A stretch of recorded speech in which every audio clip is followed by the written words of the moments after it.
रोहतास के दिनारा थाना क्षेत्र में अभिषेक राय की हत्या का पुलिस ने खुलासा कर दिया है। पुलिस ने बताया कि मृतक की पत्नी ने प्रेमी के साथ मिलकर अपने पति की हत्या कराई थी। वहीं मृतक की पत्नी सीमा देवी और आरोपी संजय गुप्ता को पुलिस ने गिरफ्तार कर लिया है। दिनांक 11/2/25 को संतोष राय पिता स्वर्गीय रामेश्वर राय ग्राम बिशनपुरा थाना सासाराम मुफस्सिल के द्वारा एक आवेदन दिया गया दिनारा थाना में कि उनके भाई का अपहरण हो गया है, जिस संबंध में दिनारा थाना कांड संख्या 5425 दिनांक 11/2/25 दर्ज किया गया। उस आवेदन में इस बात का उल्लेख किया गया था कि उनके भाई 9/2/25 से ट्रेसलेस हैं, गायब हैं, जो कि एक संजय गुप्ता के साथ गए थे और उसके बाद से वो घर नहीं लौटे हैं। उक्त कांड का अनुसंधान किया जा रहा था।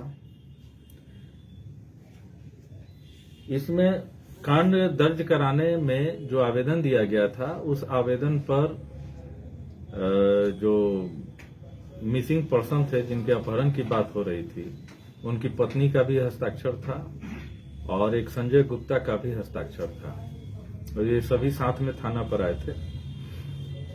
उसमें भी संदेह व्यक्त किया गया था कि संजय गुप्ता के द्वारा यह कांड किया गया है। पूछताछ किया गया। प्रथम तो संजय गुप्ता ने कह दिया कि वो मेरे साथ आए थे, लेकिन वो वहां से कहीं चले गए हैं। जब 2 दिन तक और कुछ पता नहीं चला तो शक के आधार पर संजय गुप्ता को बुलाकर और सख्ती के साथ जब पूछताछ किया गया तो संजय गुप्ता ने अपने अपराध को स्वीकार कर लिया और अपराध को स्वीकार करते हुए ये बताया कि ये तथा अभिषेक जो मृतक है वो एक ही मकान में अगल बगल के कमरे में रहते थे। इसी क्रम में उसका संबंध मृतक की पत्नी के साथ हो गया और दोनों प्लान भी किए थे कि भागकर शादी कर लेंगे। फिर यह भी एक आशंका थी मृतक की पत्नी की कि अगर शादी करते हैं भागकर तो फिर पैतृक संपत्ति में हिस्सा नहीं मिल पाएगा। इस कारण उन्होंने भागकर शादी करने का प्लान अपना त्याग दिया और नेक्स्ट प्लान ये बना कि जो मृतक है यानी अभिषेक, उसको रास्ते से हटा दिया जाए और उसके बाद एक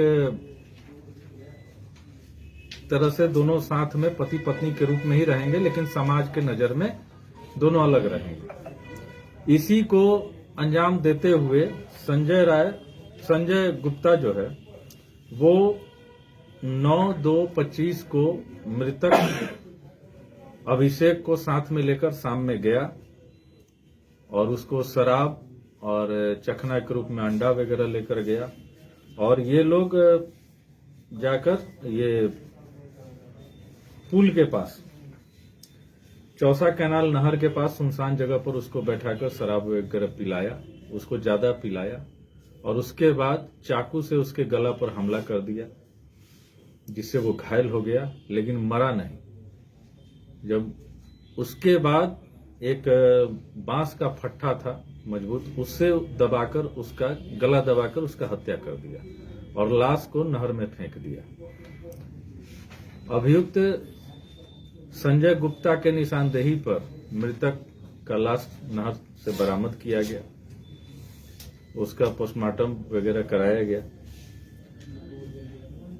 उसके स्वीकारोक्ति बयान के आधार पर मृतक की पत्नी सीमा को भी गिरफ्तार किया गया। जब कड़ाई से उसके साथ पूछताछ किया गया तो उसने भी अपराध में अपनी संलिप्तता स्वीकारा और यह भी बात प्रकाश में आई कि हत्या करने के बाद जब संजय गुप्ता वापस उस डेरा में लौटा तो मृतक की पत्नी ने ही उसको समझाया कि लोगों को यह बताना है कि साथ में अभिषेक गया तो था, लेकिन वहां उसके कोई फूफा मिल गए थे जो पिकअप पर उसको बैठाकर लेकर चले गए और वो 2-3 दिन बाद लौट आएंगे। तो ये कांड दर्ज होने के तुरंत बाद पुलिस के द्वारा काफी अच्छा कार्य किया गया है, जिसमें बरामदगी में घटनास्थल से बांस का पट्टा जो बताया हमने, खून लगा हुआ, लाल रंग का गमछा जो कि अभियुक्त का है, उस पर भी खून लगा हुआ। मृतक का पहचान पत्र वगैरह लाश के पॉकेट से मिला है और मोटरसाइकिल जिस पर बैठाकर मृतक को ले जाया गया था वह भी बरामद कर लिया गया है। गिरफ्तारी में संजय गुप्ता जो मुख्य अभियुक्त है प्लस उसकी पत्नी दोनों को गिरफ्तार कर लिया गया है और दिनारा थानाध्यक्ष और इनकी टीम द्वारा बहुत अच्छा कार्य किया गया है। इसके लिए पुलिस अधीक्षक महोदय द्वारा पुरस्कार भी घोषित किया गया है इन लोगों को देने।